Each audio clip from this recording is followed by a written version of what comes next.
We got one. It's trash day, and what is she doing, crazy girl? Jumping out of the truck. Oh, it was open. We got to go to the bank on the way. Pastor, and pick up. We got to open a business account for this dang YouTube channel because it's gonna make more than $10,000, and just got to have a record of where that income's coming from. So, opening up that business account for YouTube. Gonna use Wells Fargo again just because of the convenience, but I really got to search for a new bank because I'll show you a clip right here. Yesterday I went there just to get a check cut for my PPP loan to act as payroll. I want to have record, and this is it's ridiculous. Here's the clip. You come to your local Wells Fargo to open up a new business account for your YouTube. It's starting to take off, and you're greeted by that, and then this, and the doors are locked from inside. Can't go in. Definitely locked. So, what are you supposed to do? Didn't help me at all with my PPP loan, Wells Fargo. Now you're not even letting me get an account opened, which I probably shouldn't even open a business account with you. And I also was going to draft a check payable to myself to keep track of my PPP payroll, but I guess that's not going to happen. So, interesting, Wells Fargo. I just found out we're not even owned by not even an American company anymore. We're owned by an international following. So, I guess we have to do other things.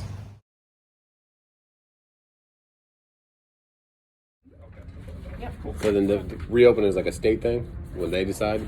No, we are still following, like, even though states are starting to loosen their restrictions about things, Wells Fargo is going to be pretty much enterprise-wide. Oh, okay. And so what are they doing in New York and California doing here? Oh, yeah. Sort of. It'll be, we've like nominated a committee, and they're the ones who get to make the decision about when we can open based on the safety of our team members and our clients. So it really depends. South Carolina might open faster than like North Carolina or like New York. Yeah. We have friends in Arizona because we were like at the restaurant. They're like, you guys already back at restaurants? We're like, yeah, they're opening them up out here. They opened up bars in Arizona now. Yeah, okay. Yeah, so like states are slowly reopening. We're going to open when we feel like it's best for our clients and for our team members. More than likely, we're still going to do social distancing. Yeah. But it's still working with the whole appointments and teller drive-through thing. So I think that for now there's... And you guys are closing like at 4, right, instead of 5? Okay. Yeah, I imagine what will happen is we'll probably go back to regular hours before we open fully. Okay. Yeah, that makes sense. Cool. Well, thanks for getting us started. Yeah, absolutely. And once you guys are ready to open the account, I'd love to be the person to help you guys with that. And then further you need to for sure. Thank you. We'd shake your hand, but we'll wait till later. Yeah. Thanks. So that's it. We are back in the truck. We just got done with Wells Fargo. You can see that video. They're keeping their guidelines. I was a little upset yesterday when they were closed when I took that video to get there to get the check for my payroll, but we went back there today with an appointment. They're following their guidelines for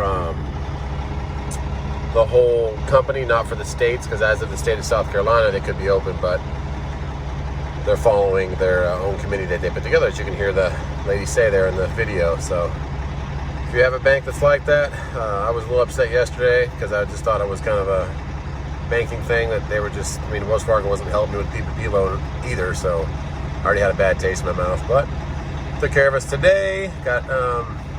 We didn't get the LLC set up. They're not actually doing the state filing paperwork for articles of organization for you anymore. They want you to do it yourself, so Truck and Wife's going home to do that now. She's going to fill out the IRS EIN and the sole proprietor paperwork with the state. And then you can go back in and set up your account as a business account. And when it comes to tax time, it's better to do it that way than it is to do it as a DBA. Because as a DBA, you have a lot less you can do tax time wise for getting it to favor you for taxes. So, gonna get this truck aired up again and get on over to, where are we going to? We're going to Anderson. Pick up some more paper towels, nice and light, heading up to Virginia. All right, God bless. Let's see you when I get there.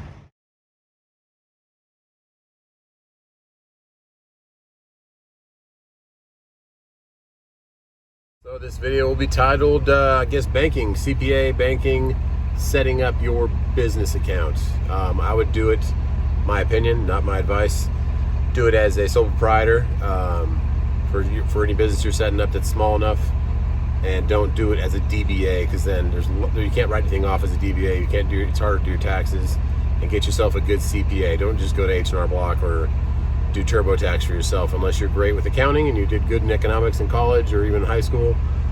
There's a lot of stuff you don't know about that a CPA runs it through all the time, and they can give you different things to write off, like your depreciation and your office space in your house and vehicles over 6,000 pounds. There's a bunch of stuff you can do with a LLC or your own company, incorporated company, than there is with a DBA. So, and plus, if you set your account up as a DBA, you're going to have to change it all over again if you close that account and open a new one if you start over again with a sole proprietor LLC. So that's some information on banking, setting up your business account. It doesn't cost you anything. It's like $50 to start it, to get it in there, to first deposit. So you can do that way before you get your actual authority set up and all that, and get moving. Pick a name for your company, and you'll have your EIN, tax employment identification number for your taxes. So good to go. We're at First Quality down here in Anderson, South Carolina, right by Lake Hartwell. Beautiful lake. Like to have a lake house out here someday if I could, but pretty busy, not too bad. Normally they'll tell you if they're really backed up, and I will sometimes bobtail out of here, get something to eat, but I'm not. I just ate with the wife, and that's it. Got an appointment till 2. Got here right before 2. I'm gonna get some QT, probably fill up the tanks again, and head up to Virginia. I'm going up to Woodward. It's right below DC on still in Virginia, so, and it's right off 95. Head up there, 480 miles. Today's load. I didn't do a video today for all the load boards. I'll do one again tomorrow. If I do, but there's not a lot of stuff coming back down from there on a Saturday. That's a good thing about it. It drops tomorrow morning at 7 a.m. so I'll be free again. It's not a weekend load. But this load, I started out looking at it. There was another load I was looking at to like University of Virginia area up there off 64, kind of right by where my wife was born, Waynesboro, Virginia, up there off 64. But anyways, that load, they were going back and forth. They started at 600, and it was Coyote Logistics. Coyote Go is what they call the app. So I was working with them, and then they finally came up to 700, 800, went back and forth. You have to decline the load, so it lets them know that you can just leave it up there as your original offer, but you'll get more feedback, you'll get more people knowing you're interested in it. If you decline it, then they make you wait 5 minutes. Only Coyote does this, where you make you wait 5 minutes before you can make another offer. So come back to it 5 minutes later and either make the same offer or make a little bit lower offer, like $50 or $25 is what I'll do. And then when they start messing around and keep coming back at the same load or the same offer, like we'll come back at 800 2 times, then I'll up it $50 and say, not to say I'm not playing around, but like, look, you either meet me in the middle somewhere or come up. That's what I'll take it for. So that one must have got covered, because that one did disappear, unless they just disappeared for a little bit because they wanted me to take this load that I got, because this one is a little bit further, and who knows, maybe someone did book that other one. But it was also, they're both picking up from here in First Quality in Anderson, and this one was going a little further because that one was only like 300 and almost 400 miles. This one's 480 miles. So I bid a little higher. I was bidding like I think 13 on that other one, and I was bidding 16 on this one. And they started out at like 850, and then they came up. They were at 1100 for a while, and then I jumped up even higher, went to like 1650, and then they came up it's all a timing thing. This was like 10:30, almost 11, right before this appointment we had an appointment for noon at the bank, and so I wasn't going to make it the appointment if I got a load, but I didn't. So I was going to go to the appointment, and this load popped up, and then I was actually jumping upstairs to get ready and change, because I knew I was going to get something for a load. And Katie, my wife, answered the phone, and she told them, hey, tell them 1450, I'll do it, because I was at 1650. And the last offer they came up to was 1300. So they said, go ahead and do it. So they give me 1450, which is $2.99 a mile, which is pretty decent for what we're going through right now in the industry. So I got that. I probably won't get anything coming back. There's a Uber load that's coming out of West Virginia, about 90 miles away, but it's real heavy, coming down the mountain, and it's going all the way to Atlanta for only $900. So there's 3 of those available. Don't know if I'll take that or if I'll just deadhead the way fuel is. Stay up there tonight, deadhead home tomorrow, and then if I do get home tomorrow, we'll have Saturday Night Live episode 3 tomorrow at 9 p.m. We do it on Saturdays at 9 p.m. But that depends on if I don't get a backhaul. It's what they call the loads that are just getting you back to where you want to be for a good market. So sorry about the long video, but that's my day today. I am going to see how long it takes them to load me. I still have a green light. I don't have a red light. And yeah, so we'll label this video setting up your business account, DBA or sole proprietor. And I would, in my opinion, go sole proprietor. And I guess at least Wells Fargo's not setting up for you anymore, and they are keeping their hours cut and their branches closed, which for South Carolina, our restaurants are like full open right now, and everything else is full open.